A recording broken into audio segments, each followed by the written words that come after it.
Today, I'm reacting to a conversation between Max Lugavere.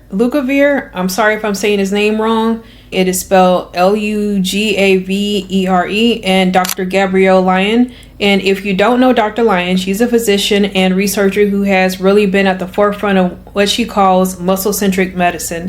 This is a dense, science-heavy episode, so I'm going to break down what they got right, what's nuanced, and a couple of places where I'd push back or add context. Let's get into it.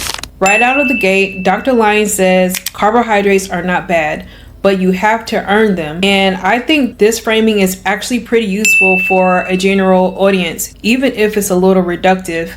Here's the science behind it. Your skeletal muscle is your largest site for glucose disposal. When you contract your muscles through exercise, you activate a pathway called GLUT4, G-L-U-T4 translocation. Essentially, your muscle can soak up glucose without needing insulin to do it. So when Dr. Lyon says muscle is like a sponge for glucose, that's not just a metaphor, that's a real physiological mechanism. Her point about the average American consuming around 300 grams of carbs per day versus the 80 grams the body strictly requires for obligatory functions, that's a real number and it's worth sitting with. The key word she uses is sedentary. If you're sedentary and your muscle glycogen is already full, there is nowhere for that glucose to go except eventually to be stored as fat or drive up your blood glucose. So the earn your carbs framing is essentially a shorthand for match your carbohydrate intake to your activity level. That's evidence-based. Where I'd add nuance, the 40 to 50 grams per meal threshold she suggests is a reasonable starting point for someone who is metabolically unhealthy or sedentary, but it's not a universal rule. An active person, a larger person, someone with significant muscle mass, they can handle substantially more. Context matters enormously here. Max makes a really important point that I want to highlight, and honestly, it doesn't get enough attention. He notes that the most problematic foods in the standard American diet, French fries, pizza, donuts, are not just high in carbohydrates. They're high in both carbohydrates and fat, and that combination is what makes them hyperpalatable and easy to overeat. This is directly relevant to the carbs cause obesity debate that the low-carb community has been pushing for years.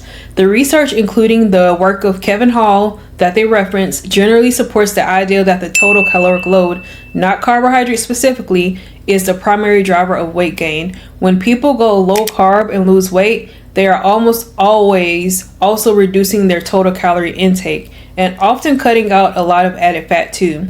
Dr. Lyon agrees with this, which I respect. She's not dogmatically anti-carb. She's saying low carb can be a useful tool, especially for people with metabolic syndrome, but it's not the only path. Okay, so this is the part I find most compelling from a clinical standpoint.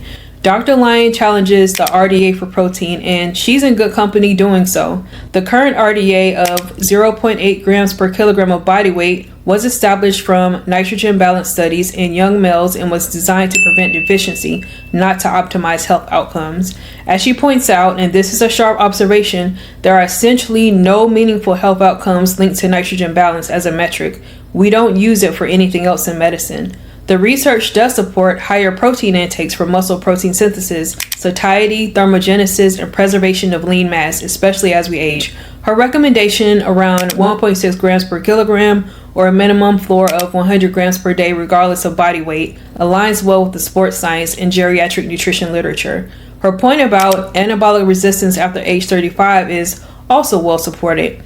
As we age, it takes a larger dose of protein, particularly the amino acid leucine, to maximally stimulate muscle protein synthesis. So older adults genuinely need more protein, not less. The one thing I want to add is that for people with chronic kidney disease, higher protein intakes do require medical supervision. For healthy individuals, the evidence for harm is very weak, but it's a conversation worth having with your doctor if kidney disease is in the picture. This was the most forward-looking part of the conversation, and honestly, the part I found fascinating. Dr. Lyon is proposing that intramuscular adipose tissue, which is the fat deposited within the muscle itself and called myosteatosis, may be more clinically meaningful marker of metabolic health and overall body fat percentage. The skinny fat phenotype she describes is real and underappreciated. Someone can have a normal BMI, even a normal body fat percentage, and still have significant metabolic dysfunction because the fat is infiltrated into their muscle tissue rather than sitting under the skin where we traditionally measure it. The athlete's paradox she mentions, where trained endurance athletes have more intramuscular fat but is positioned near mitochondria and gets used as fuel, is a legitimate area of research as well. It tells us that not all intramuscular fat is equal. Location and accessibility to mitochondria matters. Now, to be transparent, this is still an emerging area. We don't yet have a practical population level tool to measure this outside of MRI. So right now, this is more of a research frontier than something your doctor can easily assess.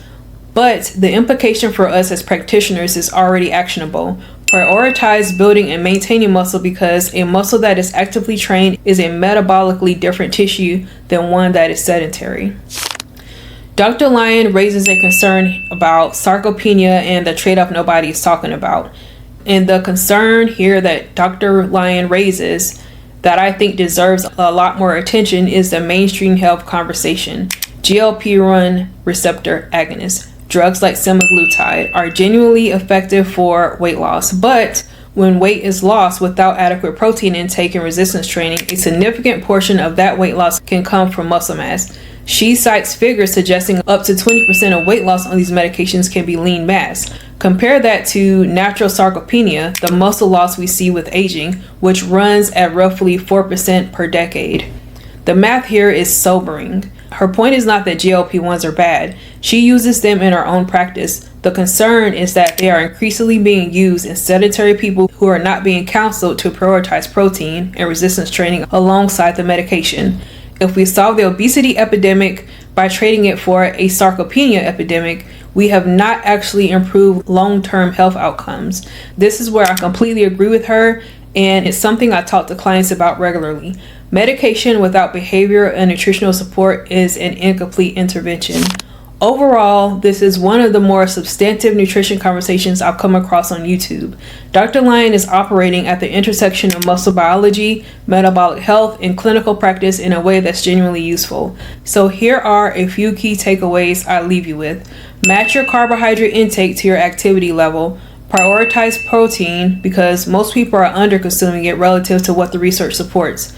Build and maintain muscle, not just for aesthetics, but as a metabolic organ. And if you're on or considering GLP-1 medication, please make sure that protein and resistance training are a part of that conversation with your doctor and registered dietitian nutritionist like myself.